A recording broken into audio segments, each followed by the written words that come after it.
যে কোনো সরকারি চাকরিজীবী পরীক্ষা কিংবা বার কাউন্সিল পরীক্ষার ক্ষেত্রে কর্তৃপক্ষের নিকট অনুরোধ, যেহেতু বাংলাদেশের বিভিন্ন ডিস্ট্রিক্টের থেকে ঢাকা জড়ো হয়, অনেকের ঢাকা সম্পর্কে নতুন পরিবেশে, তাই সময় যাতে পরীক্ষার 11টা বা 12টা কিংবা যেখানেই পরীক্ষায় অনেক সময় ঝড় বৃষ্টির কারণে ইলেকট্রিসিটি চলে যায়, তখন দেখা গেল সমস্যা হয়।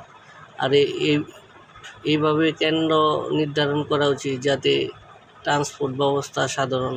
বিগত দিনে দেখা গেল ক্যান্টনমেন্ট এরিয়ায় সিট পড়ছে, সেখানে রেস্ট্রিকশন, রিক্সা পাওয়া যায় না, বিভিন্ন সমস্যা।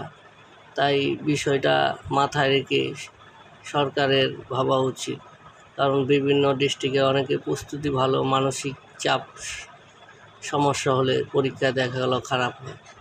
এই বিষয়টা সরকারের নির্ধারণ আর সিট প্ল্যানগুলো 3-4 দিন আগে অনলাইনে ছাড়া উচিত।